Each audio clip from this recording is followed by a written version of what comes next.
أن محمدا رسول الله.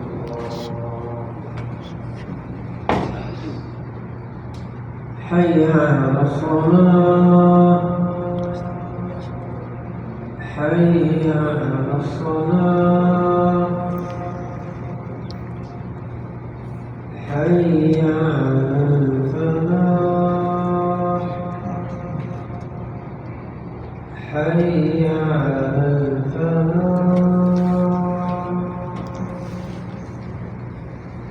الله أكبر، الله أكبر،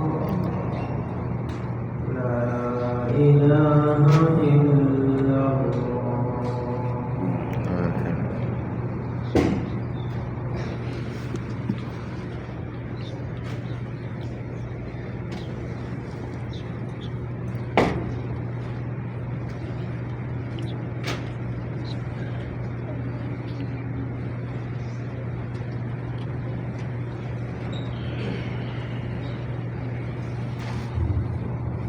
إن الحمد لله نحمده ونستعينه ونستغفره ونعوذ بالله من شرور أنفسنا ومن سيئات أعمالنا. من يهده الله فلا مضل له ومن يضلل فلا هادي له، وأشهد أن لا إله إلا الله وحده لا شريك له، وأشهد أن محمدا عبده ورسوله صلى الله عليه وعلى آله وأصحابه وسلم تسليما كثيرا إلى يوم الدين. أما بعد، فاتقوا الله أيها المؤمنون، فالتقوى وصية الله الأولين والآخرين. قال تعالى: ولقد وصينا الذين أوتوا الكتاب من قبلكم وإياكم أن اتقوا الله. أيها المؤمنون، فضل الله النفوس البشرية على حب الأوطان والانتماء إلى البلدان، تلك الديار التي نشأوا بين جنباتها وأكلوا من خيراتها، فالإبل تحن إلى أوطانها، والصقور تهفو إلى أوكارها، والوحوش ترنو إلى غاباتها. وكما فطر الله الرضيع أن يحن إلى أمه مهد طفولته ومنبع أمانه ومصدر رزقه، فطر الإنسان إلى أن يحن إلى وطنه دار إقامته وأمانه ومصدر راحته وانتمائه ومرتع صباه ومنزل شبابه. أيها المؤمنون، دل القرآن الكريم على أن حب الأوطان أمر مركوز في الفطر جبلت عليه النفوس. قال تعالى: ولو أنا كتبنا عليهم أن اقتلوا أنفسكم أو اخرجوا من دياركم ما فعلوه إلا قليل منهم. فقرن جل شأنه الجلاء عن الأوطان بالقتل، وهو بمفهومه عباد الله يفيد أن الإبقاء فيه عديل الحياة، وللأوطان في دم كل حب يد سلفت ودين مستحق. عباد الله، إذا كان هذا الحب قائما في نفوس البشر كل لوطنه، فكيف الأمر في هذا الوطن المبارك، مهد الإسلام ومأرز الإيمان وبلد التوحيد والعقيدة ومهبط الوحي وأرض الحرمين وقبلة جميع المسلمين.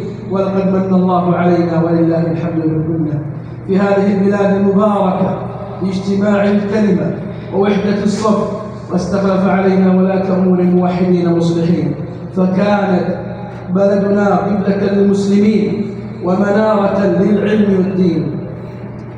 تأملوا يا عباد الله حب النبي صلى الله عليه وسلم للوطن متمثلا في أحاديث كثيرة، منها ما رواه البخاري عن أنس رضي الله عنه قال: كان صلى الله عليه وسلم إذا قدم من سفر فأبصر جورات المدينة أوضع أي أسرع بها ناقته، وإن كانت دابة حركها من حبها، أي من حب المدينة أسرعت عندما ترى تلك البلدة وما فيها من مساكن. وأمر صلى الله عليه وسلم أمته سرعة الرجوع إلى أوطانهم عند انقضاء أسفارهم وحاجاتهم، سواء منها الدينية أو الدنيوية. روى الشيخان عن أبي هريرة رضي الله عنه أن رسول الله صلى الله عليه وسلم قال: السفر قطعة من العذاب يمنع أحدكم نومه وطعامه وشرابه، فإذا قضى أحدكم نهمته من وجهة فليعجل إلى أهله. بل إنه عليه الصلاة والسلام دعا إلى الرجوع إلى الوطن ولو كان السفر إلى مكة بيت الله الحرام. روى الحاكم بإسناد ثابت عن أم المؤمنين عائشة رضي الله عنها أن النبي صلى الله عليه وسلم قال: إذا قضى أحدكم حجه فليعجل الرحلة إلى أهله فإنه أعظم لأجله. اللهم أدم علينا نعمة الأمن والإيمان وارزقنا المحافظة عليها بدوام الطاعة يا رحمن. بارك الله لكم في القرآن والسنة ونفعنا بما فيها من الذكر والحكمة. أقول ما تسمعون وأستغفر الله لي ولكم ولسائر المسلمين من كل ذنب فاستغفروه إنه هو الغفور الرحيم بالفضل والجود والامتنان.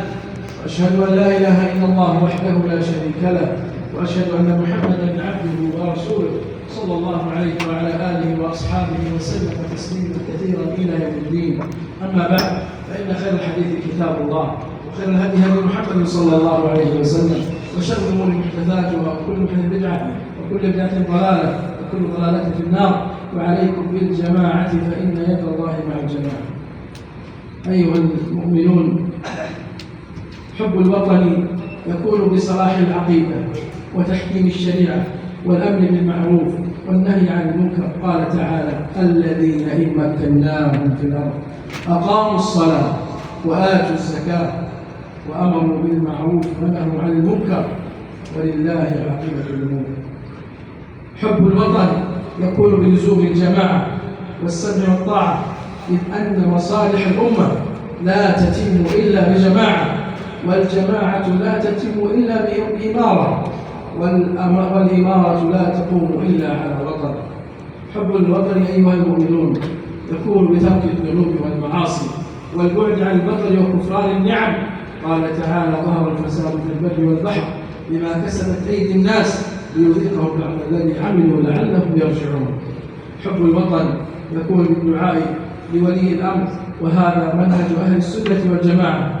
قال الفضيل رحمه الله: لو كان لدعوة مستجابة لصرفتها في الإمام. حب الوطن أيها المؤمنون بيعة في الرقاب وولاء وطاعة لمن الله علينا، وعدم نزع يد من طاعة أو شق عصر الجماعة. حب الوطن يكون بالدفاع عن أراضيه والغيرة على مقدساته والحفاظ على ثوابته والحرص على الممتلكات الخاصة والعامة، والتعامل فيه بأخلاق الإسلام مع جميع البشر، وكف الأذى عن الخلق والتوسط والاعتدال في كل أمور. عباد الله، لنتذكر ما خصنا الله به من الألفة واللحمة، وما حبانا من العافية في الأبدان والأمن في الأوطان، ولنقدر نعمة الأمن قدرها، ولنقم بحقها، ونحذر فقدانها، ونستشعر فضلها، فهي نتاج التمسك بالكتاب والسنة والاكتفاء بحول ولاة الأمر ولزوم الجماعة والسمع والطاعة. فاللهم أدم على بلاد الحرمين أمنها وإيمانها وعزها ورخاءها وقيادتها يا رب العالمين، ووفقهم لكل خير، وخذ بنواصيهم لكل خير يا رب العالمين. عباد الله، ألا وصلوا وسلموا على من أمركم الله بالصلاة والسلام عليه. فقال عز من قائل كريما: إن الله وملائكته يصلون على النبي يا أيها الذين آمنوا صلوا عليه وسلموا تسليما. اللهم صل على محمد وعلى آل محمد كما صليت على إبراهيم وعلى آل إبراهيم إنك حميد مجيد، وبارك اللهم على محمد وعلى آل محمد كما باركت على إبراهيم وعلى آل إبراهيم إنك حميد مجيد. وارض اللهم عن الخلفاء الراشدين أبي بكر وعمر وعثمان وعلي وعن سائر الصحابة أجمعين وعن التابعين ومن تبعهم بإحسان، وعنا معهم بعفوك ورحمتك يا أرحم الراحمين. اللهم اعز الاسلام والمسلمين، واذل الشرك والمشركين، ودمر اعداءك اعداء الدين، وانصر عبادك الموحدين المجاهدين في سبيلك في كل مكان يا رب العالمين. اللهم كل اخوان المستضعفين في مشارق الارض ومغاربها، اللهم اعجلهم بالنصر والفرج يا رب العالمين. اللهم وفق ولي امرنا خالد الحرمين الشريفين وتحب وترضى، وفقه لعهده ما في خير البلاد وصلاح العباد يا رب العالمين.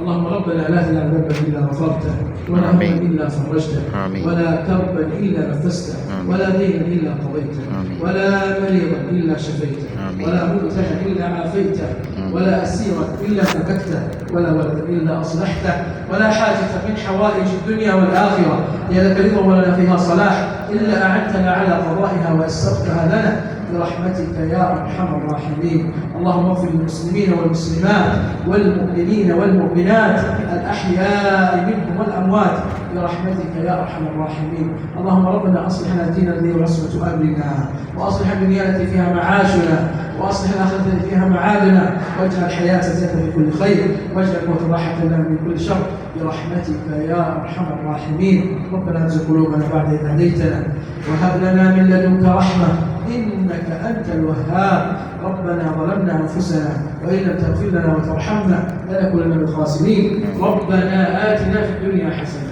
وفي الاخره حسنه وقنا عذاب النار. سبحان ربك رب العزه عما يصفون، وسلام على المرسلين، والحمد لله رب العالمين.